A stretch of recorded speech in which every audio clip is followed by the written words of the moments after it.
क्या तुम लोगों ने कभी सोचा है मौत करती क्या है? क्या मिटाती है? मौत हमसे क्या छीन लेती है?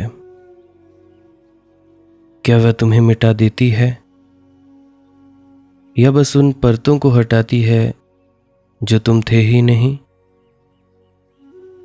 तुम लोग समझते हो मौत अंत है, पर क्या सच में कुछ खत्म होता है या सिर्फ वो गिरता है जो कभी सच था ही नहीं? मौत देह को ले जाती है, लेकिन देह में जो देख रहा है उसे कौन ले जाएगा? मौत तुम्हारा नाम छीन सकती है, पर सोचने वाली बात है तुम्हारा मैं कहाँ जाता है? वो मैं जो कभी पैदा नहीं हुआ, वो सच्चा मैं जो कभी मरेगा नहीं। तो फिर मौत आखिर मारती किसे है? कौन मरता है? मौत तो बस भ्रम तोड़ती है। तुमने जो खुद पर चढ़ा रखे हैं पद के, प्रतिष्ठा के, पहचान के, संपत्ति के, वो सब जो तुम नहीं हो, पर तुमने मान लिया है कि वही तुम हो। मौत इन्हीं नकली महलों को ढाती है और फिर खड़ा रह जाता है एक निर्वस्त्र सत्य जिसे तुमने जीवन भर छुपाया। जब मौत दरवाजे पर दस्तक देगी, क्या तुम कह सकोगे कि तुम्हारे पास कुछ ऐसा है जो वो छीन नहीं सकती? या तुम भी देखोगे कि सब कुछ जो तुमने अपना समझा वो रेत की तरह हाथों से फिसल रहा है वो रेत की तरह, और तुम कुछ नहीं कर पा रहे। तब पछताओगे कि तुमने जीवन में सिर्फ उन्हीं चीजों को संजोया, उन्हीं चीजों को इकट्ठा किया जो कभी तुम्हारी थी ही नहीं। तब क्या करोगे? तब तुम्हारा मेरा टूटेगा और जो मैं तुमने गढ़ा था वो एक भ्रम निकलेगा, मगर तब बहुत देर हो चुकी होगी। इसीलिए ये समझो, मौत से पहले जगना ही असली जीवन है। जिसे मौत छीन नहीं सकती वही तुम हो। बाकी सब उधार है, बाकी सब झूठ है, बाकी सब मिटने के लिए है। अब तुम लोग सोचो, क्या तुम भी वही जीवन जी रहे हो जिसे मौत कल आकर लूट सकती है, या तुम जाग चुके हो? इस यात्रा में हम समझेंगे मौत से बचना नहीं है, बल्कि उसके भीतर से जाकर उसके पार चले जाना है। क्योंकि मौत कोई दुश्मन नहीं है, वो एक द्वार है, एक ऐसा द्वार जिसके उस पार तुम वही हो जो कभी छीन नहीं सकते। तो चलिए इस रहस्य में उतरते हैं, जानते हैं विस्तार से कि मौत क्या करती है, और उससे भी ज्यादा जानते हैं कि तुम लोग कौन हो। गुरु प्यारी सत्कारयोग सत्संगत जी, आप सभी के भीतर बैठे परमात्मा को मेरा प्रणाम। आप सभी के चरणों में मेरा कोटि कोटि प्रणाम स्वीकार करें। विनती करता हूँ वीडियो को अंत तक सुनने की कृपालता ज़रूर करें जी। हो सकता है आपके किसी प्रश्न का जवाब मिल जाए, आपका मन ठहर जाए, जिससे कि आपकी भजन सिमरन में तरक्की हो जाए। उससे आप बहुत ज़्यादा लाभ उठा सकते हैं, आपकी ज़िंदगी भी तब्दील हो सकती है। तो अब मैं अपने मूल विषय की ओर आगे बढ़ने जा रहा हूँ। आखिर मौत करती क्या है? अब तुम लोग ज़रा सोचो, तुम्हारे मन ने कभी यह प्रश्न उठाया कि मौत करती क्या है?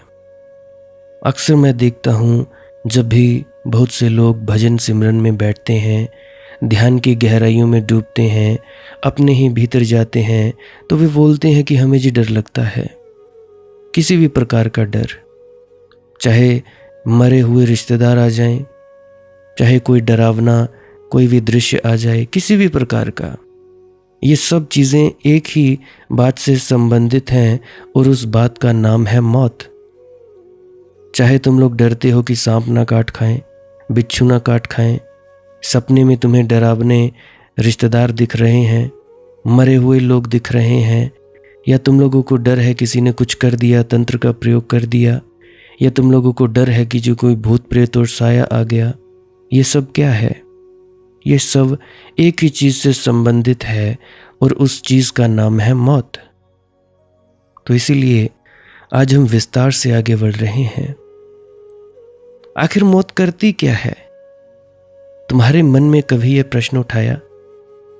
या तुम भी इस भीड़ में बह गए हो जो मौत का नाम सुनते ही आंखें फेर लेती है, जिसे लगता है बात बदल लो, विषय भारी है, मन विचलित हो जाएगा।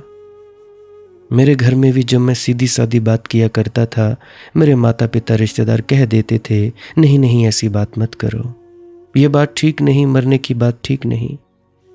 मेरी पत्नी की जब मेरे साथ शादी हुई तो वो भी ऐसा ही कहती थी, नहीं नहीं ऐसी बात मत किया करो। हम लोग टालने की कोशिश करते हैं कि विषय को बदल लो, मन विचलित हो जाएगा जी। लेकिन सच तो ये है कि मौत हर पल तुम्हारे कंधे पर बैठी है, तुम्हारा हर सांस के साथ साया बनी हुई, बस चुपचाप देख रही है। कब तुम पहचानोगे खुद को? कब जानोगे कि कौन हो तुम? वो शरीर या वो जो शरीर को देख रहा है? मैं कहता हूं मौत कभी तुम्हें नहीं मारती। तुम तो अजर हो, अमर हो, नित्य हो। चिदानंद रूपा शिवोहम शिवोहम, चिदानंद रूपा शिवोहम शिवोहम, चिदानंद रूपा शिवोहम शिवोहम। सत चित आनंद, वो स्वरूप, वो शिव, वो शक्ति, वो मैं हूं। तुम तो अजर हो, अमर हो, नित्य हो। जिसे मौत छू सकती है वह तुम हो ही नहीं। पर तुम लोगों ने किया क्या? तुमने सब कुछ उल्टा समझ लिया। जो तुम लोग नहीं हो उसी को तुम लोगों ने पकड़ लिया, और जो तुम लोग हो, असल में तुम लोग हो, उसे भूल बैठे हो। तुम लोगों ने इस शरीर को अपना मान लिया, अपने इस नाम को अपना मान लिया, पद को, प्रतिष्ठा को अपना मान लिया, संपत्ति, रिश्ते, नाते, पहचान, तुमने जो भी बाहर था उस पर मेरा का ठप्पा लगा दिया। और जब मौत आएगी वह इन्हीं सब चीजों को तोड़ देगी, इन्हीं सब चीजों को छीन रही है मौत। लेकिन सुनो, वह सब कुछ जो आज तुम समझते हो कि तुम्हारा है, वह तो कभी तुम्हारा था ही नहीं। तुम्हारी देह तुम्हारी नहीं थी। तुम आए थे इस धरती पर नंगे, नंगे ही जाओगे। तुम्हारी दौलत, तुम्हारी गाड़ी, तुम्हारा घर, तुम लाए क्या थे जो ले जाओगे? जो तुमने जोड़ा उसे मौत छीन लेगी। लेकिन एक चीज है जिसे मौत छीन नहीं सकती। क्या? तुम जो भीतर हो, तुम जो भीतर से देख रहे हो, तुम जो साक्षी हो। परंतु सवाल सबसे बड़ा पैदा होता है, ये पहचान, ये जागृता कब आती है? तब आती है जब झटके लगते हैं, जब कोई अपना चला जाता है, जब बीमारी आती है, जब सब कुछ छिनता हुआ सा लगता है। तब भीतर से आवाज आती है, क्या यही जीवन है? मैं कौन हूं? क्या सब कुछ यही था या कोई और है जो अब भी बचा है? अगर अभी मौत आ जाए तुम्हें सिर्फ 2 बातें पता चलेंगी। तुम क्या क्या नहीं थे और फिर भी तुमने माना कि वही तुम हो। दूसरा, तुम क्या क्या हो जिसे तुमने कभी देखा ही नहीं। मौत जादू तोड़ती है। तुमने जो झूठा मैं बनाया था, वह जो दूसरों की आंखों में अच्छा दिखता था, वह जो समाज में ऊंचा दिखता था, वह जो बाहर से चमकदार था, मौत उस छवि को जला देती है। वह तुम्हारा अहंकार ले जाएगी, आत्मा नहीं। वह तुम्हारा मेरा तेरा छीन लेगी, लेकिन तुम्हारी मौन उपस्थिति नहीं। तब तुम समझोगे जो चीजें तुमने जीवन भर बचाई वे बची ही नहीं, और जो तुमने कभी खोजा नहीं वो अब भी मौजूद है तुम्हारे भीतर, एक दिए की तरह, मौन में चमकता हुआ सा दीपक। यही है असली प्रश्न। क्या तुम अभी जाग सकते हो? क्या तुम वो देख सकते हो जो अभी अदृश्य है? क्या तुम वो बन सकते हो जिसे मौत छू नहीं सकती? सोचो। अब सबसे बड़ा सवाल ये पैदा होता है, जब मौत आकर सब कुछ तोड़ती है तब क्या बचता है? अभी थोड़ी देर पहले पिछली बातों से हमने जाना कि मौत क्या छीन लेती है। अब सवाल ये पैदा होता है, जब मौत आकर सब कुछ तोड़ देती है तब बचता क्या है? तुम्हारी बनाई हुई दुनिया धीरे धीरे ढहने लगती है। वो घर जिसकी ईंट ईंट पर तुमने वर्षों खर्च किए, वो रिश्ते जिन्हें तुमने हमेशा का नाम दिया, वो पहचान जिसे तुमने मैं की दीवार पर टांग रखा था, एक एक करके सब मिटने लगेगा। और तुम चिल्लाओगे, रुको, ये मेरा है, ये मत ले जाओ। मेरा काम ही यही है, तुम्हें तुम्हारे झूठ से अलग करना। मौत बोल रही है। क्या बोलती है मौत? मौत बोलती है कि मेरा जी काम ही यही है, तुम्हें तुम्हारे झूठों से अलग करना। मैं वह सब छीनती हूं जो कभी तुम्हारा था ही नहीं, ताकि तुम एक बार खुद को देख सको जैसे तुम सच में हो। पर याद रखना, ये पल आसान नहीं होता, क्योंकि तुमने पूरी जिंदगी जो इकट्ठा किया वह तुम्हारी असली पूंजी नहीं, बल्कि तुम्हारे डर की दीवारें थीं। तुमने घर इसलिए बनाया कि खोने का डर था। तुमने रिश्ते बनाए ताकि अकेलापन न लगे। तुमने नाम कमाया ताकि लोग तुम्हें भूल न जाएं। लेकिन क्या इन दीवारों के भीतर तुम कभी सचमुच जिए, या सिर्फ समय बिताया? या वो जो अक्सर फरमाते हैं एक शब्द, वक्त को धक्का। जब मौत दरवाजे पर आती है ना, वो तुम्हारे अंदर का नकली राजा खींच ले जाती है जो सिंहासन पर बैठा था, पर हकीकत में तो वो एक डरपोक था। मौत उस दरार को उजागर कर देती है जो जीवन भर छुपी हुई थी। और तब एक क्षण आता है जब तुम बिल्कुल अकेले पड़ जाते हो। न तुम्हारा पास पैसा बचता है, न रिश्ते, न पदवी, न सुंदरता, न शरीर। तब क्या बचा? एक मौन साक्षी, एक ऐसा मैं जो देख रहा है कि सब कुछ गिर रहा है, पर वो खुद नहीं गिर रहा। वह जो जल नहीं रहा, वह जो मिट नहीं रहा, वह जो मर नहीं रहा, बस वही तुम हो। नयनम छंदन्ति शस्त्राणि, नयनम दहति पावकः, न चैनम क्लेदन्त्याप्यो, न शोष्यति मारुतः। बस वही तुम हो।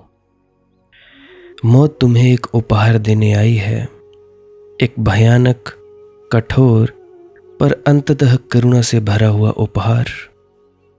तोड़कर दिखा देती है कि तुम कौन नहीं हो, ताकि तुम पहचान सको कि तुम कौन हो। अब जरा तुम लोग गहराई से सोचो, कितना अजीब है ये जीवन कि हम जो नहीं है उसके पीछे भागते रहते हैं, और जो हम हैं उसे डरते रहते हैं। मैं कहता हूं, मौत तुम्हारे इस उलझाव को खत्म कर देती है। वह शून्यता लाती है जिसमें पहली बार तुम्हें खुद की आवाज सुनाई देती है। अब प्रश्न ये है, क्या तुम इस शून्यता से डरोगे या इसे अपनाओगे? क्योंकि यही है वह दरवाजा जहां से अमृत में प्रवेश होता है, जहां से मृत्यु समाप्त नहीं होती, बल्कि तुम मृत्यु के पार चले जाते हो। जिसे मौत छू नहीं सकती उसे कैसे जाना जाए? अब तक हमने जाना तुमने देखा कि मौत क्या छीनती है, मौत तुम्हें क्या दिखाती है, मौत क्या गिराती है। लेकिन अब चलो उस रहस्य में प्रवेश करें जहां मौत कुछ कर ही नहीं सकती, उस क्षेत्र में जहां तुम शुद्ध हो, अछूते हो, शाश्वत हो। लेकिन जानना चाहते हो ना, कैसे पहुंचा जाए वहां? कैसे पहुंचा जाए उस मैं तक जिसे कोई छीन नहीं सकता?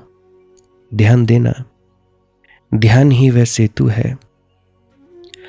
जब तुम सारी धारणाएं छोड़ देते हो कि तुम कौन हो, क्या नहीं हो, जब तुम बस बैठ जाते हो मौन में, शून्य में, स्वयं के साथ, तब पहली बार तुम मृत्यु से परे देखना शुरू करते हो। तुम्हारी चेतना जो तुम्हारे शरीर के पीछे छिपी है, जो तुम्हारे नाम के पीछे दबा दी गई है, जो तुम्हारे विचारों के शोर में गुम हो चुकी है, वह धीरे धीरे सिर उठाने लगती है, जैसे कोई बीज अंधेरे में से उगता है। मौत छू सकती है देह को, पर वह इस मौन को छू नहीं सकती जो ध्यान में जन्म लेता है। मौत छीन सकती है सारे रिश्तों को, लेकिन वह इस भीतर की आत्मीयता को छू नहीं सकती जो स्वयं से तुम्हारा नाता बनती है। यही है असली जीवन, यही है असली जन्म जो मौत से पार हो चुका है। पर प्रश्न फिर भी बाकी है, क्यों नहीं जीते हम वही जीवन जिसे मौत छू न सके? क्यों हमें मोह है उस चीजों से जिसे एक्सपायरी डेट जन्म के साथ ही तय हो चुकी है? क्योंकि तुमने बाहर की दुनिया को सच्चा मान लिया और भीतर की आंखें कभी खोली ही नहीं। तुमने विचारों को सत्य मान लिया पर अनुभव से डर गए। तुमने दूसरों की बातों पर भरोसा किया पर खुद की आवाज, खुद की आत्मा की आवाज दबा दी। और जब मौत आएगी तब ये सब बातें साफ हो जाएंगी, लेकिन तब तक बहुत देर हो चुकी होगी। इसलिए मैं कहता हूं, अभी, अब ही, इस क्षण खुद से पूछो, क्या मेरे भीतर कुछ ऐसा है जिसे कोई ले नहीं जा सकता? क्या मैंने जीवन में ऐसा कुछ हुआ है जो मिटता नहीं, जिसे वक्त भी खामोशी से नमन करता है? यदि नहीं, तो ये जीवन एक बार फिर मौत के लिए ही जिया जा रहा है। फिर तुम मृत्यु से डरोगे, फिर तुम पछताओगे, फिर तुम खो दोगे वो भी जो कभी तुम्हारा हो सकता था। लेकिन अगर एक क्षण के लिए भी तुमने भीतर झांक लिया, अगर एक बार भी तुम मौन में ठहर गए, तो तुम जान जाओगे वो कौन है जिसे मौत छू नहीं सकती। वो तुम जो कभी पैदा नहीं हुआ, वो तुम जो कभी मरेगा नहीं। अब हम प्रवेश करते हैं अगले रहस्य में कि मौत का सबसे बड़ा रहस्य क्या है। वह दरवाजा है, वह दीवार नहीं। अब हम इसके बारे में जानेंगे।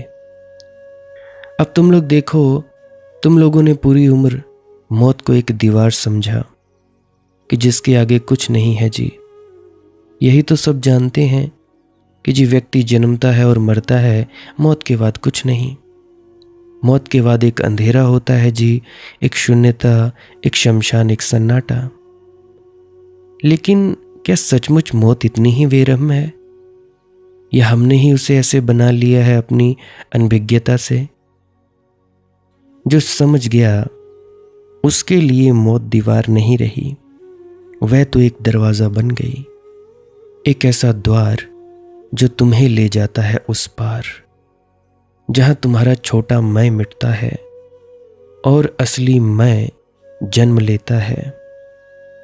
लेकिन जब तक तुम मौत से लड़ते रहोगे, जब तक उसे अनदेखा करते रहोगे, जब तक उससे डरते रहोगे, तब तक तुम उस द्वार को पहचान ही नहीं सकोगे।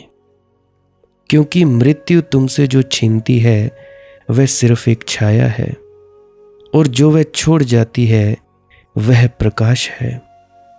मौत के साथ जो चीज मरती है वो स्वांग है, और जो चीज बचती है वो स्वरूप है।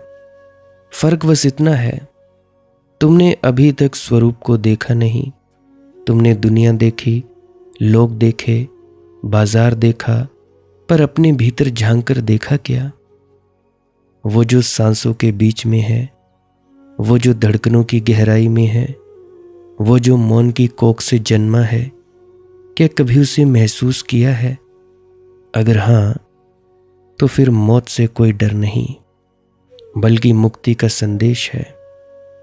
मौत वही करती है जो नींद करती है हर शाम। नींद भी तो सब कुछ छीन लेती है। तुम गहरी नींद में जाते हो, तुम्हारा नाम छीन लेती है काम, चेहरा, रिश्ते, घर, जागृत अहंकार। लेकिन जब सुबह आती है तब तुम अधिक शांत, थोड़े साफ, थोड़े हल्के होकर उठते हो। मौत भी वैसी ही एक सुबह है जो तुम्हारे छलावे को सुला देती है। पर इस बार जब तुम उठते हो तो देह नहीं होती, पर तुम होते हो। जिन्होंने मौत को समझा उन्होंने जीवन को जाना, और जिन्होंने जीवन को जाना वे कभी मौत से डरे नहीं। क्यों? क्योंकि उनके लिए मौत एक संक्रमण है, न कि विसर्जन। जैसे नदी सागर में समा जाए, नदी का नाम मिट जाता है पर उसका जल अमर हो जाता है, वैसे ही जब तुम मृत्यु की अंतिम सांस लेते हो तब तुम अपने नाम, रूप, पहचान को छोड़ देते हो। लेकिन जो शुद्ध चेतना तुम थे वो बनी रहती है। तुम मौत की दीवार को तोड़कर देखो, वहां एक उजाला है, वहां शांति है, वहां तुम हो, बिना किसी नाम, बिना किसी डर के। अब तुम्हें तय करना है, क्या तुम इस दीवार को अंत समझकर रोते रहोगे या इस द्वार से भीतर प्रवेश करोगे? ये तुम्हें देखना है। अभी तक हमने जाना कि मौत क्या छीनती है, मौत क्या बचाती है, और ये भी कि वह दरवाजा है, दीवार नहीं। लेकिन एक सवाल, एक बहुत ही गूढ़ प्रश्न अब भी उत्तर की प्रतीक्षा में है। जब मृत्यु मिट जाती है तो जो बचता है वह है कौन? क्या तुम बचते हो, या सिर्फ कोई अनुभव बचता है, या सिर्फ मौन, या कुछ भी नहीं? या फिर वह बचता है जो मौत को भी देख सकता है? ध्यान से देखो, जब तुम मृत्यु की ओर बढ़ते हो तो सबसे पहले तुम्हारी पकड़ ढीली होती है शरीर पर, फिर विचार गायब होने लगते हैं, फिर यादें, फिर रिश्तों की परछाइयां। लेकिन एक मैं बचा रहता है और इस सबको देख रहा होता है। और वो मैं न विचार है, न शरीर, न कोई अहंकार। वह दृष्टा है, देखने वाला। मौत सब ले जाती है पर उस दृष्टा को नहीं छू सकती। वह दृष्टा ही मौत को देखता है, जैसे कोई बादल गुजर रहा हो। और अब सुनो, जिस दिन तुम्हारा जागृत अवस्था या साक्षी भाव इतना प्रगाढ़ हो जाए कि तुम अपनी मृत्यु को भी देख सको, उस दिन मौत मर गई। मौत को मारने वाला कोई योद्धा नहीं होता। वह ज्ञानी होता है जिसे अपनी अमरता का स्वाद लग चुका होता है, जिसने मैं ये शरीर नहीं हूं के पार जाना शुरू कर दिया है, जिसने मैं नाम नहीं हूं, कर्म नहीं हूं, पदवी नहीं हूं, इस सत्य को पी लिया है। वही एक दिन मौत को खा जाता है, वही एक दिन मृत्यु को जला देता है। अपने ज्ञान की अग्नि में मौत को बाहर मत खोजो, मौत अंदर बैठी है, हर क्षण, हर सांस में। जब तुम किसी भ्रम से मुक्त होते हो, एक मृत्यु घटती है। जब तुम किसी अहंकार को छोड़ते हो, एक मृत्यु घटती है। जब तुम पुराने मैं को गिरा देते हो, एक मृत्यु घटती है। और जितनी बार तुम भीतर मरते हो उतनी बार तुम अमरता के और करीब पहुंचते हो। तो अब तुम लोग जान चुके हो, मौत को कोई बाहर से नहीं मारता, उसे भीतर से नकारा जाता है, उसे मौन से जलाया जाता है। जब तुम इतने मौन हो जाते हो कि हर चीज गुजर सकती है पर तुम अडिग रहते हो, तब मौत हार जाती है और तुम अमर हो जाते हो। अब सोचो, क्या तुम वही दृष्टा हो जो मौत को देख सकता है, या अब भी मौत को देखने से डरते हो? सोचो, क्या डरते हो? मौत के पार क्या है? अब तक हम मृत्यु की देहरी पर खड़े थे, अब हम जानेंगे क्या है मौत के पार। क्या कोई दूसरी दुनिया, कोई स्वर्ग या नरक, कोई ज्योतिर्मय लोक, या कुछ भी नहीं? बहुतों ने इन प्रश्नों पर ग्रंथ लिखे हैं, शास्त्र लिखे हैं, पर एक बात मैं सच्ची में कहूं, जो सच में जानता है ना, वह चुप हो जाता है। क्यों? क्योंकि मौत के पार कोई भाषा बचती नहीं, कोई पहचान नहीं बचती, कोई मैं नहीं बचता, सिर्फ होना बचता है। जिस तरह समुद्र की गहराई में उतरते जाओ तो आवाजें बंद हो जाती हैं, वैसे ही मौत के पार केवल मौन होता है। लेकिन वह मौन कोई शून्यता नहीं, बल्कि एक पूर्णता है। It's not emptiness, it's fullness without any form, it's being without any boundary. Just try to be a understandable person. जब सब कुछ मिट जाता है तब कुछ ऐसा प्रकट होता है जो पहले कभी दिखाई नहीं दिया। ना कोई आकृति, ना कोई शब्द, ना कोई प्रकाश, फिर भी सब कुछ वही है। वहां ना तुम होते हो, ना तुम नहीं होते हो, वहां बस अस्तित्व होता है। मौत के पार जाना मतलब अस्तित्व में घुल जाना, बूंद का सागर में लय हो जाना। बूंद की पहचान मिट जाती है, पर उसका जल सागर में चिरकाल तक रहता है। तुम भी वैसी ही एक बूंद हो जो अब अपने घर पर लौट रही होती है। मौत के पार कोई नाम नहीं पूछा जाता, कोई धर्म नहीं देखा जाता, कोई जाति, कर्म या पदवी नहीं। वहां सिर्फ एक ही बात देखी जाती है, क्या तुम जानकर गए हो या बेहोशी में?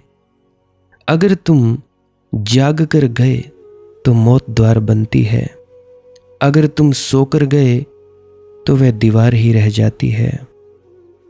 तुम लोग पूछते हो कि आत्मा वहां रहती है। मैं कहता हूं आत्मा वहीं रहती है, यहां तो वह मेहमान है। तुम्हारा असली घर वही है जो मृत्यु के पार है। पर दुख की बात है, तुमने पूरी जिंदगी अपना घर बाहर खोजा, कभी रिश्तों में, कभी धन में, कभी प्रसिद्धि में, और वह घर तुम्हारे ही भीतर तुम्हारा इंतजार करता रहा। अब भी देर नहीं है। अगर अभी इसी क्षण तुम भीतर उतर सको तो मृत्यु के पार का अनुभव यहीं इसी जीवन में हो सकता है। मौत वहां घटती है जहां तुम मैं को छोड़ देते हो, और परम जीवन वहीं शुरू होता है।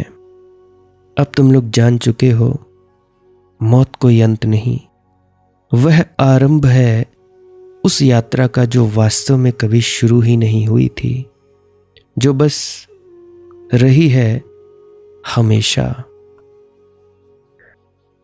अब तक तुम लोगों ने सुना मौत क्या करती है, क्या नहीं कर सकती, मौत के पार क्या है।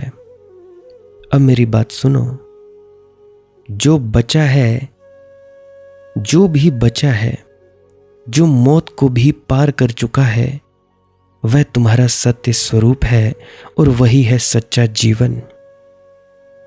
मेरे मित्रों, जीवन वही नहीं जो चल रहा है, जिसे तुम अपने नाम, रिश्तों या सांसों से जोड़ते हो। वह तो बस घटनाओं का एक बहाव है। सच्चा जीवन वो है जो घट नहीं रहा, बल्कि जो देख रहा है। मौत की पहुंच वहां तक नहीं है जहां चेतना बसती है।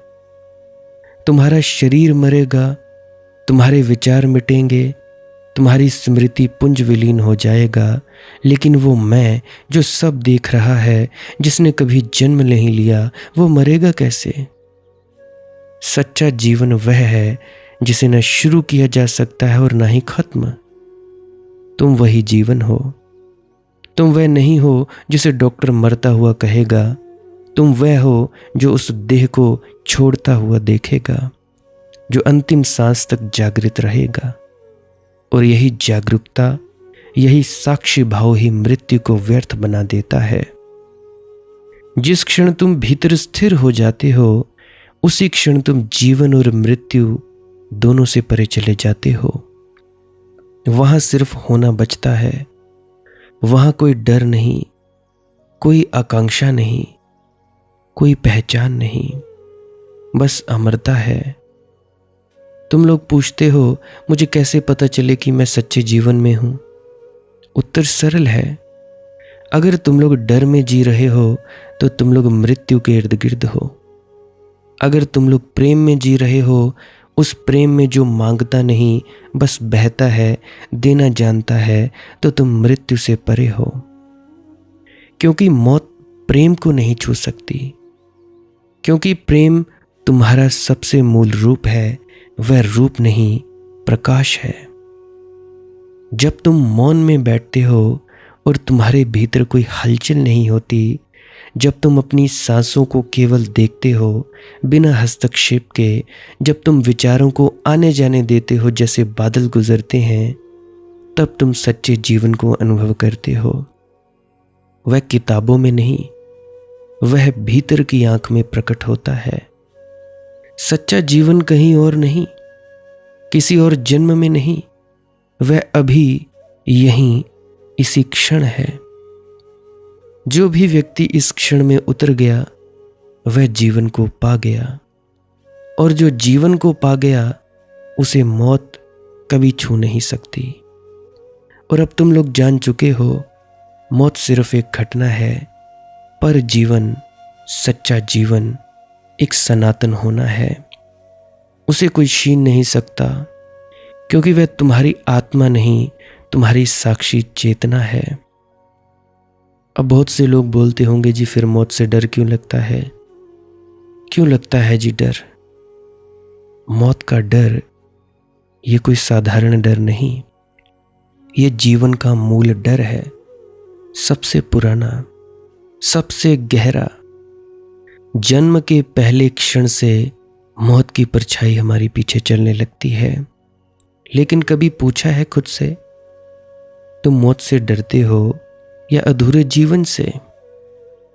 डर इस बात का नहीं कि मौत आएगी, डर इस बात का है कि मौत आने से पहले हमने जीवन को जिया ही नहीं। तुमने चाहा तो बहुत कुछ, सपने भी देखे, भागे भी बहुत, लेकिन भीतर कहीं हमेशा खालीपन रहा, एक अधूरापन। जैसे बहुत कुछ करने के बाद भी कोई मैं पूछता रहा, क्या यही था सब कुछ? जब तुम मृत्यु के निकट आते हो, तब तुम देख पाते हो कि तुमने जीवन नहीं जिया। तुमने सिर्फ समय बिताया, वक्त को धक्का दिया, समय काटा। तुमने अपने प्रेम को कभी पूर्णता से नहीं कहा। तुमने अपनी आंखों से कभी खुले आसमान को ध्यान से नहीं देखा। तुमने जीवन को जैसे उधार में ले लिया था, पर कभी चुकाया नहीं। इसलिए मौत जब आने लगती है तो डर नहीं, अफसोस उभरता है। और उस अफसोस के नीचे छुपा होता है वो प्रश्न जो पूरी जिंदगी हमने टाला। मैं कौन था और मैंने क्या जिया? यही कारण है कि मृत्यु का डर उसी को अधिक होता है जिसने जीवन को अन्न जिया छोड़ दिया। जिसने जीवन को जैसे कामों की लिस्ट समझा, जिसने हर पल को बस अगले पल की तैयारी में बिताया, वह मरते वक्त खाली होता है। उसके पास कोई क्षण नहीं होता जिसे वह पकड़ सके। तो मौत का डर जीवन की कमी का आईना है। लेकिन जो जीवन को हर क्षण, हर सांस में जिए, जो प्रेम को रोके नहीं, जो मौन से भागे नहीं, उसे मौत की कोई जल्दी नहीं होती और मौत का कोई डर नहीं होता, क्योंकि उसने जीते जी मरना सीख लिया होता है। अब तुम लोग जान चुके हो, मौत का डर वास्तविक नहीं है, वह केवल जीवन की अपूर्णता से पैदा होता है। जो जीवन को पूर्णता में जीता है, वही मृत्यु को भी एक मित्र की तरह अपनाता है। सोचो, जो मरना जान गया वही जीना सीख गया।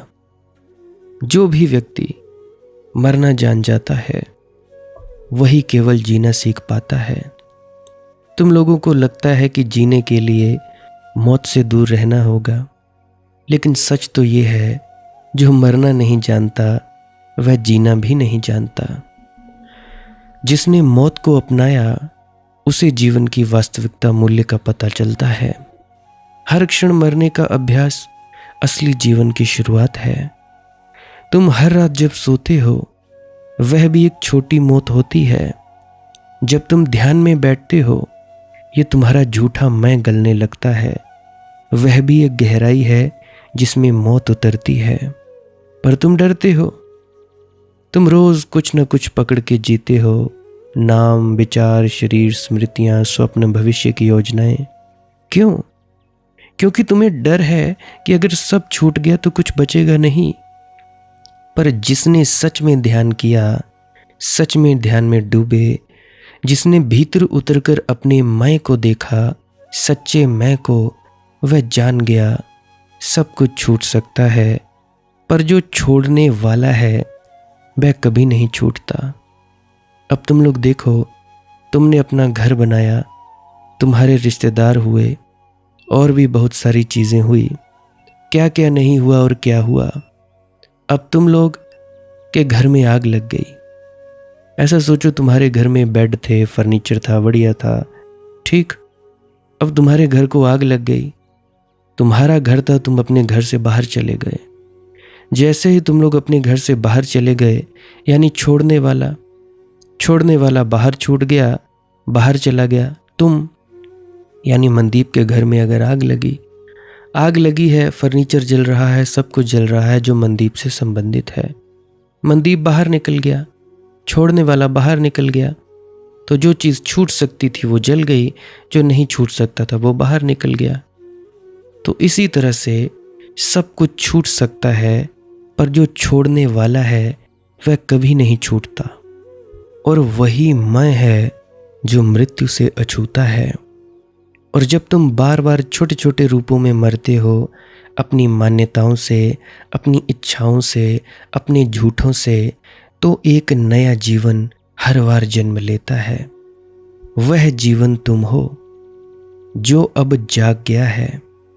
संत कहते हैं, मर जा फिर देख कैसा जीता है कोई।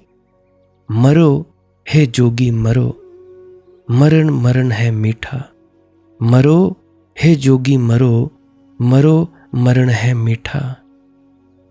मर जा फिर देख कैसे जीता है कोई। बाबा कबीरदास जी, जिस मरने ते जग डरै मेरे मन आनंद।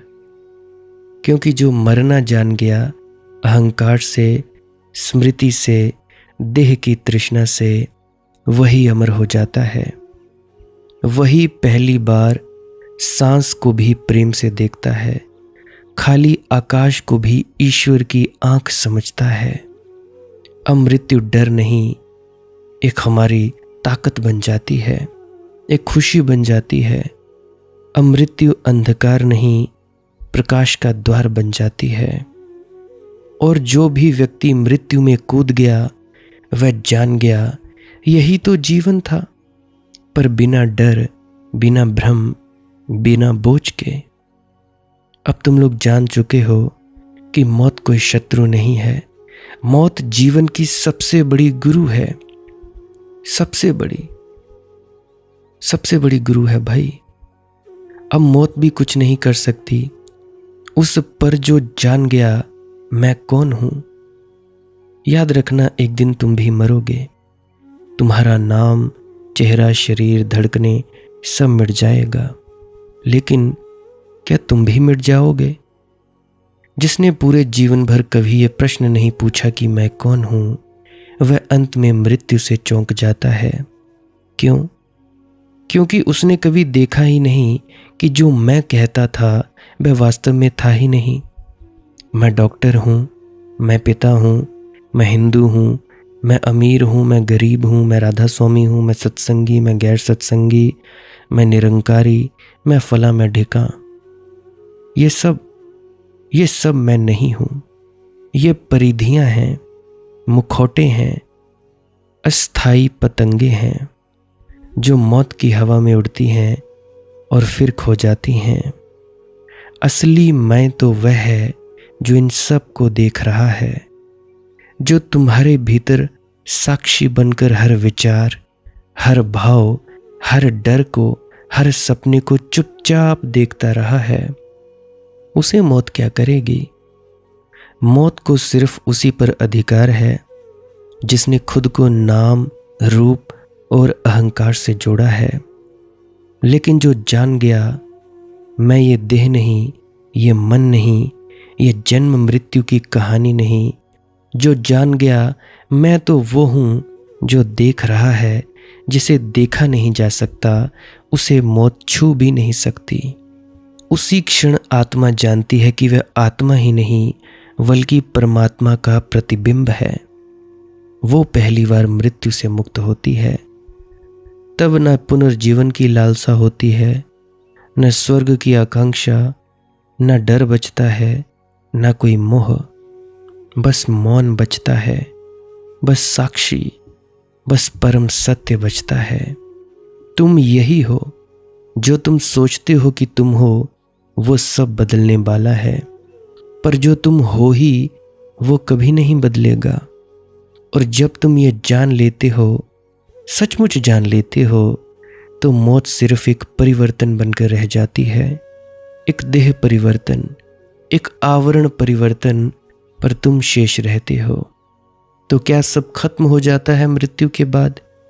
नहीं, सब खत्म तब होता है जब तुम झूठे भ्रमों में जीते हो, और सब शुरू तब होता है जब तुम जान जाते हो कि मैं कौन हूं।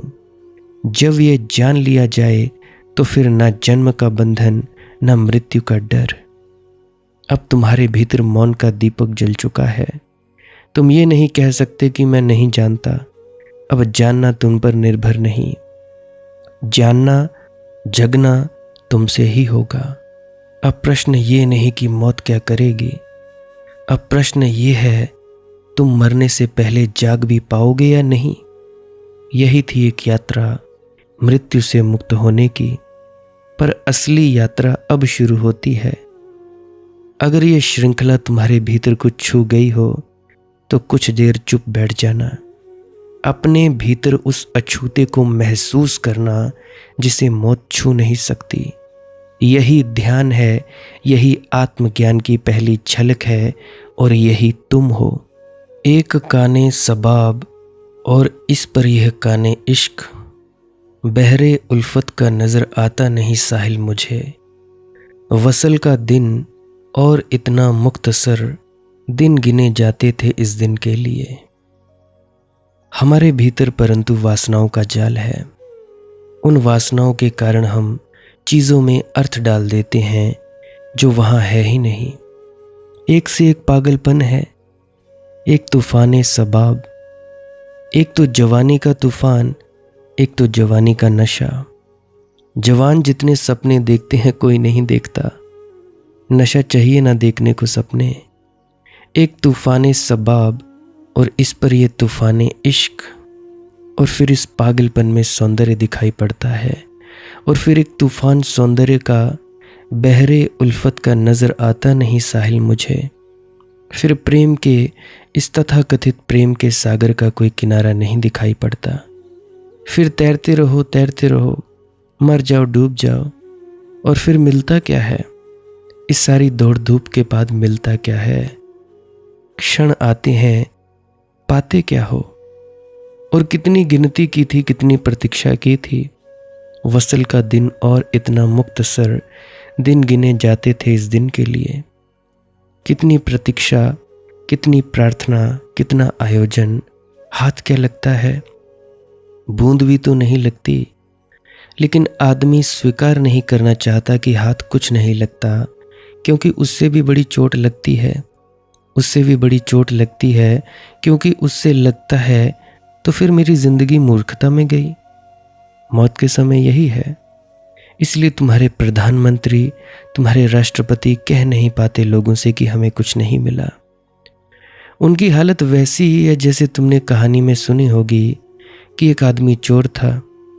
एक रात किसी के घर में चोरी कर रहा था। लोग जाग गए। हत्या करने नहीं आया था, लेकिन पकड़े जाने के डर से उसने हत्या कर दी। बाहर निकला तो पुलिस पीछे पड़ गई। कोई और उपाय दिखाई नहीं पड़ा। भागते भागते नदी के किनारे आया। पीछे पुलिस चली आ रही थी। भारी नदी थी, बारिश के दिन थे, बरसातों के। उतरना संभव नहीं था। चोर तैरना भी नहीं जानता था। उसे कुछ न सूझा। उसने सारे कपड़े नदी में फेंक दिए। पास ही एक सन्यासी बैठा हुआ था अपनी धुनी रमाए। वह तो अपनी आंखें बंद किए बैठा था। उसने भी जल्दी से अपने शरीर पर भभूत रमा ली और उसी के पास आंख बंद करके बैठ गया। पुलिस वाले आए, दोनों महात्माओं के चरण छुए। पूछा कि महात्मन, यहाँ कोई आया तो नहीं? तो जो पहला महात्मा था वह तो अपने ध्यान में था, वह तो कुछ बोला नहीं। दूसरा महात्मा बोला कि यहाँ कौन आया? यहाँ कोई नहीं आया। कब से आप यहाँ बैठे हैं? उसने कहा, जी हम तो यहाँ वर्षों से रहते हैं। उन्होंने कहा, एक चोर यहाँ भागता हुआ आया था, पता नहीं क्या हुआ, नदी में कूद गया या मर गया। नदी में इतनी बाढ़ थी कि पुलिस वालों ने उस अंधेरी रात में उस बाढ़ में उतरना ठीक भी नहीं समझा। वे वापस चले गए। उन्होंने फिर महात्मा के पैर छुए। चोर बड़ा हैरान हुआ कि मैं एक झूठा महात्मा हूं, लेकिन लोग मेरे पैर छू रहे हैं, तो मैं असली ही महात्मा क्यों ना हो जाऊं? जब नकली को इस तरह की पूजा मिलती है, पूजा जा रहा है, तो असली होकर कितनी पूजा न मिलेगी। धीरे धीरे और लोग आने लगे। खुद सम्राट भी आया। सम्राट ने भी उसके चरण छुए।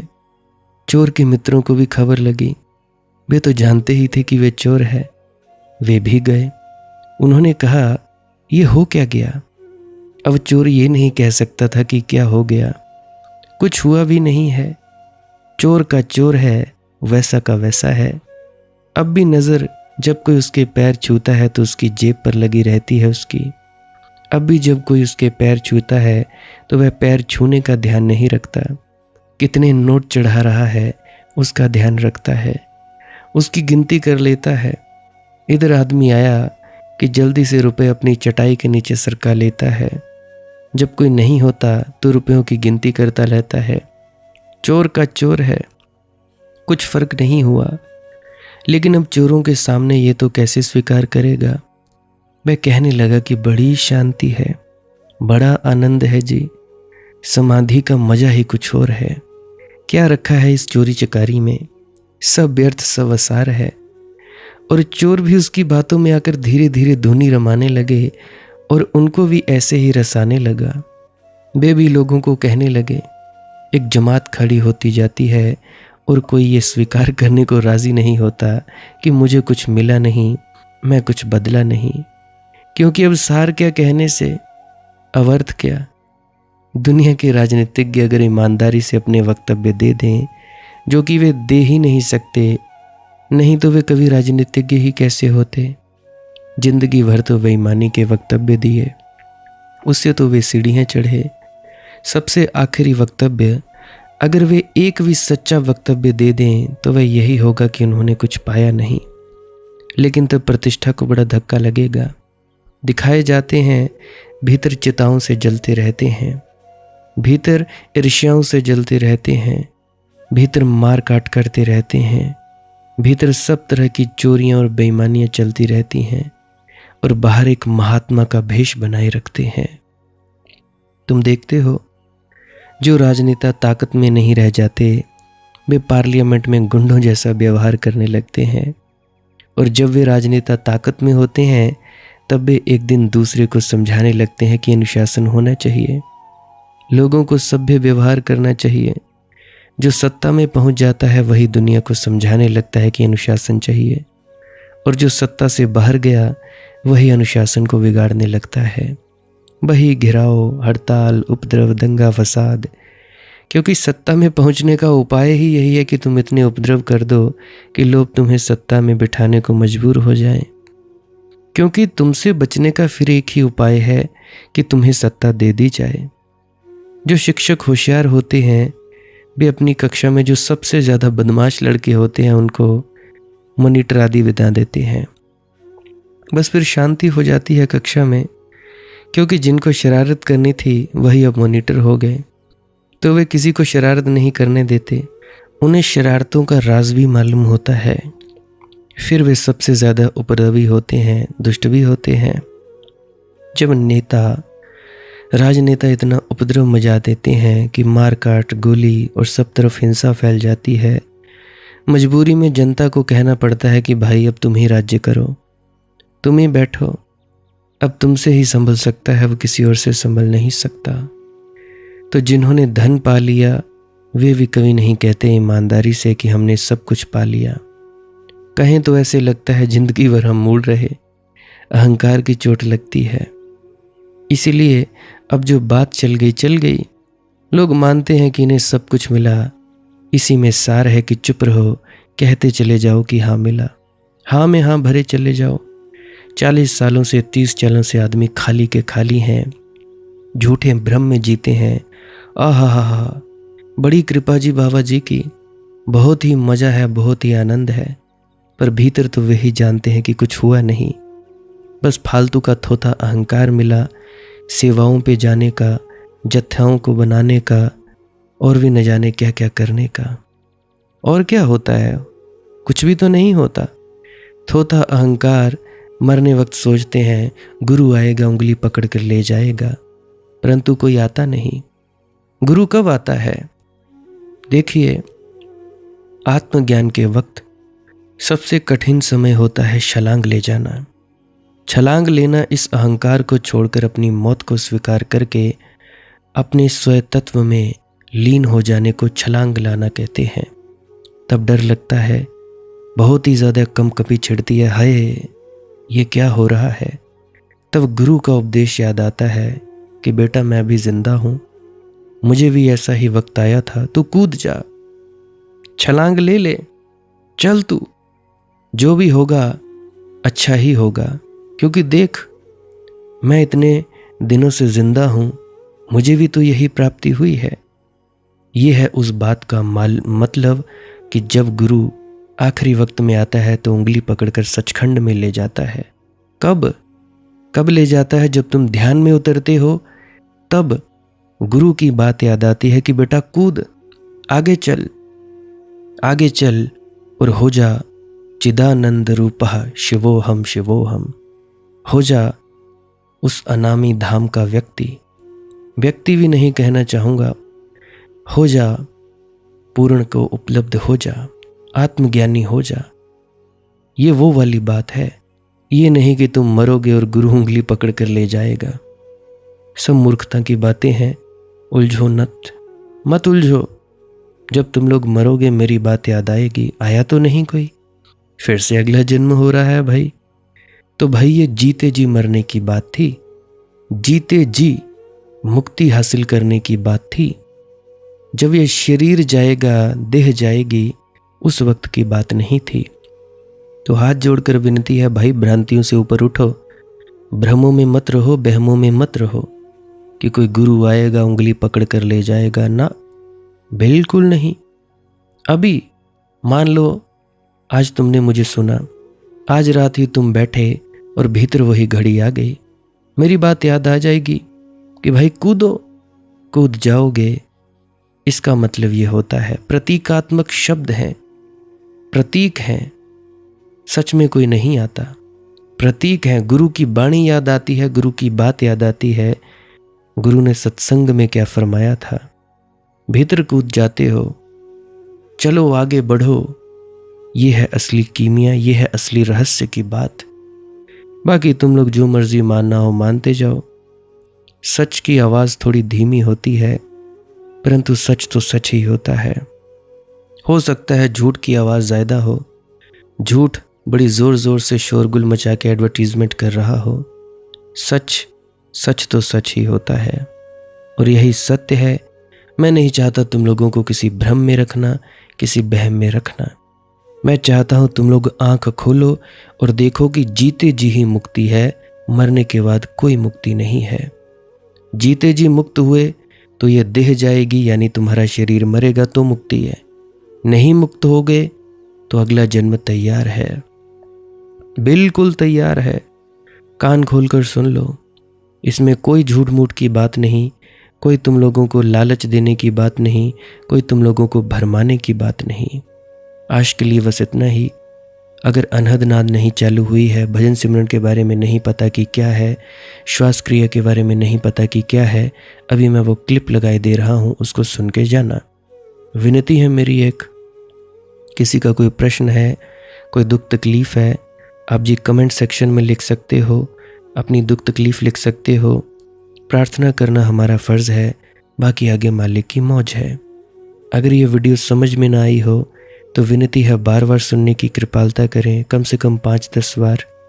और अगर फिर भी समझ नहीं आई तो एक फ़ायदा आपका हो जाएगा कि इस वाणी के माध्यम से आपके कानों के ज़रिए जो भीतर ऊर्जा इकट्ठी होगी, उससे आपको भजन सिमरन की तरक्की करने में मदद मिल जाएगी। आपका लाभ हो जाएगा, आप जैसा मर्जी चाहे इस्तेमाल कर सकते हैं। अभी मैं वो क्लिप लगाए दे रहा हूँ, कृपया सुन के ज़रूर जाइएगा। भजन सिमरन क्या है? भजन और सिमरन दो अंग हैं।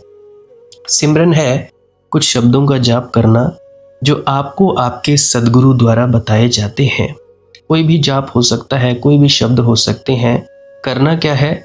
किसी कमरे में बैठ जाइए, या रात को बैठ सकते हैं, सुबह बैठ सकते हैं, या जब भी आपको फुर्सत के लम्हे मिले बैठ सकते हैं। तो जब बैठें तो शरीर को बिना हिलाए डुलाए बैठना है। जो बैठ नहीं सकता तो वो लेट जाए, जो चौकड़ी नहीं मार सकता वो टांगे सीधी कर ले। कोशिश ये रहनी चाहिए कि ज़्यादा से ज़्यादा वक्त शरीर को बिना हिलाए डुलाए बैठा जाए।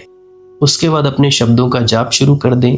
आंख बंद रखें, आंखों पर ज़्यादा जोर नहीं लगाना है, कोई कष्ट नहीं देना है, नहीं तो सर में दर्द होगा और फिर आप लोगों को परेशानी हो सकती है। तो आपने क्या करना है? चुपचाप शांत होकर बैठे रहना है, शब्दों का जाप शुरू कर देना है। जितनी देर भी आप करना चाहो, आधा घंटा, पौना घंटा, 10 मिनट, 15 मिनट, या जितनी भी आपको आपके सद्गुरु द्वारा दिया गया निर्देश है, जितना निर्देश है उसका पालन कीजिए। और उसके बाद दूसरा स्टेप करना बड़ा ही ज़्यादा ज़रूरी है। वो क्या है? वो उसी अवस्था में बैठे रहें या आसन भी बदल सकते हैं। ये जो शब्दों का जाप होता है ये एकाग्रता के लिए होता है, ताकि मन की एकाग्रता आ जाए। और जब मन की एकाग्रता आ जाए फिर दूसरा कदम क्या है? धुन सुनने के लिए बैठना। चुपचाप बैठे रहें, आंख बंद है, शब्दों का जाप बंद कर देना है। और अगर कोई भी आपके गुरु महाराज है, उनको आप स्मरण कर रहे थे, याद कर रहे थे, आंखों के सामने शक्ल ला रहे थे, तो उसको लाना बंद कर दीजिए। शब्द धुन सुन रही है तो सुनते रहिए। आंख बंद करके अंधेरे में ही टिके रहें। टिके रहना है और ये इच्छा नहीं करनी है कि कुछ दिखे, कहीं पहुंचा जाए, परमात्मा को पाना है, ये करना है, वो करना है। याद रखें, ना कुछ समझना है, ना कुछ देखना है। ऐसे ही अज्ञानी होकर इसी अंधेरे में पड़े रहें। इसी अंधेरे में पड़े रहना है बस। उसके बाद जो होगा सो होगा। और अगर कोई अनुभव हो भी गया तो इससे ये नहीं कि अगली बार फिर से कामना करनी है कि ये वैसे ही हो। कामना ही सबसे बड़ी अड़चन है, इच्छा ही सबसे बड़ी अड़चन है, किसी चीज की तृष्णा करना ही सबसे बड़ी अड़चन है, मांग ही वासना है। अगर परमात्मा चाहिए तो कुछ नहीं मांगना है, चुपचाप बस बैठो, अपने आराम में बैठो, अपने विश्राम में बैठो। धीरे धीरे धीरे वो होगा जो होना चाहिए। अगर मैं ज़्यादा बोलूँगा तो आप लोग फिर से उसकी कल्पना कर लोगे कि जी ऐसा होता है, खंड ब्रह्मांड ऐसे होते हैं, चांद तारे दिखेंगे, फलाना ढिकाना। तो मैं ऐसा नहीं कहूँगा। मैं बस इतना कहूँगा, जो कुछ दिखता है, कुछ भी दिख जाए, वो मन है, वो माया है। जो नहीं दिखता वही आत्मा है, वही आत्मा में होना है। अब जैसा कि तुम लोग इसी अंधेरे में टिके रहोगे, टिके रहोगे, टिके रहोगे, तो कुछ दिनों के बाद या महीनों के बाद एक प्रकाश आएगा। वो प्रकाश पूरे शरीर में फैलता जाएगा और धीरे धीरे तुम इस प्रकाश के सहारे अपने आप में स्थित होगे। अब देखो, इस प्रकाश को देखने वाले भी तुम हो और इस शब्द धुन को सुनने वाले भी तुम हो। अब जो ये शब्द धुन को सुनता है और प्रकाश को देखता है, ये तुम हो। तो अपने आप में स्थित होना है, अपने आप को जानना ही सच्चा आत्मज्ञान है। खुद को जानना, खुद को जान लिया, मालिक को फिर जान जाओगे। तो इतनी सी प्रक्रिया है। और आगे आप श्वास क्रिया भी कर सकते हो। ये मुझे बताई गई थी विजय शर्मा जी द्वारा। वो एक उच्च कोटि के संत हैं, तो उन्होंने मुझे बताई। अब मेरा फर्ज बनता है कि आप सभी को बताऊं। वैसे तो मैं रोज रोज बताता हूं, फिर भी आज फिर से बता रहा हूं। श्वास क्रिया क्या है? नाक से सांस लेना है, मुंह से छोड़ना है। लंबा सांस लेना है नाक से और मुंह से छोड़ देना है। 15 मिनट करें, 20 मिनट करें, आधा पौना घंटा, जितनी देर भी आप कर सकते हो करें। करने के बाद करना कुछ नहीं है, चुपचाप आंख बंद करके बैठ जाना है। लेट सकते हो तो लेट सकते हैं, वो आपकी अपनी इच्छा है। नींद आ जाए तो सो जाना है, उस शरीर को कष्ट नहीं देना है। अगर सर घूमे घूमने देना है, अगर आपका शरीर कांपे तो कांपने देना है। उसकी आपने दिक्कत, परेशानी और चिंता नहीं लेनी है, ये सब होता ही है। और मरने से डर लगे तब भी नहीं डरना है, ये होता ही है। क्या कहा मैंने? 15 से 20 मिनट कर सकते हैं, उसके बाद चुपचाप बैठें और अपने भीतर अपने आप उतर जाओगे। ठीक है जी। प्रेग्नेंट लेडीज़ बिल्कुल ना करें, जिनको दिल की बीमारी है या गोलियां वगैरह खाते हैं वो भी बिल्कुल ना करें, और बाकी सब कर सकते हैं। जिनको नींद नहीं आती वो अवश्य करें, और जिनको थोड़ा डिप्रेशन रहता है वो भी अवश्य करें, और जिनके बच्चे थोड़ी पढ़ाई में कमज़ोर हैं वो भी ज़रूर करें। बाकी आपकी मौज है, करना हो करिए, नहीं तो आपकी अपनी अपनी इच्छा है। और ध्यान दें, जब सिमरन करें तो उसके बाद सीधा भजन पे बैठें, और जब ये श्वास क्रिया करें तो इसके बाद सीधा भजन के लिए बैठें। अलग अलग प्रक्रियाएं हैं। एकाग्रता के लिए है श्वास क्रिया और एकाग्रता के लिए ही है भजन सिमरन। सिमरन भी एकाग्रता के लिए और श्वास क्रिया भी एकाग्रता के लिए। ठीक है, मिक्स नहीं करना है, अलग अलग करिए। अगर श्वास क्रिया करी तो उसके बाद सीधा धुन सुनने पर बैठें। अगर सिमरन के शब्दों का जाप किया उसके बाद फिर से धुन सुनने पर बैठें। बाकी आपकी अपनी मौज है, जो आपको रुचे वो कर सकते हो। अगर धुन सुनने लगे तो धुन सुनने पर ही डायरेक्ट बैठा जाए, परंतु श्वास क्रिया मत छोड़ना, क्योंकि श्वास क्रिया करने से शारीरिक, मानसिक और आध्यात्मिक लाभ मिलता है। तो बाकी आप कीजिए, आपकी मौज है। और कोई प्रश्न है तो कमेंट सेक्शन में पूछ सकते हैं, या इंस्टाग्राम, टेलीग्राम, फेसबुक पे सर्च करें मालिक की मौज सत्संग, तो वहाँ पे पूछ सकते हैं। प्रश्न पूछने से पहले एक विनती, आप लोग पुरानी सत्संग वीडियोस को अवश्य सुनिए। क्या पता आपके प्रश्नों के जवाब मिल जाएं और आप अपने भीतर ध्यान में उतर जाएं। बाकी आपकी अपनी मौज है। लाइक कर सकते हैं इस वीडियो को अगर आपको कुछ सीखने को मिला है, और कमेंट सेक्शन में राधा स्वामी ज़रूर लिखें। सब्सक्राइब कर सकते हैं इस चैनल को अगर रोज़ रोज़ नए नए सत्संग सुनना चाहते हैं। और बाकी आप सत्संग लगा के छोड़ दीजिए, और बस छोड़ दीजिए। सुनते सुनते आप ध्यान में प्रवेश करेंगे, या तो आप जी सो जाएंगे, तो आपकी मौज है। बाकी आप लोग अगर शेयर करना चाहो अपने मित्रों तक तो कर सकते हैं, नहीं तो मालिक की मौज है, कोई चक्कर नहीं है। आप मुझे इतने अंत तक सुनते हो, इतने अंत तक सुनने के लिए आपका बहुत बहुत शुक्रिया, बहुत बहुत धन्यवाद, और मुबारक हो आप लोगों ने जो आनंद प्राप्त किया। अब मैं अपने गुरु महाराज को प्रणाम करता हूँ।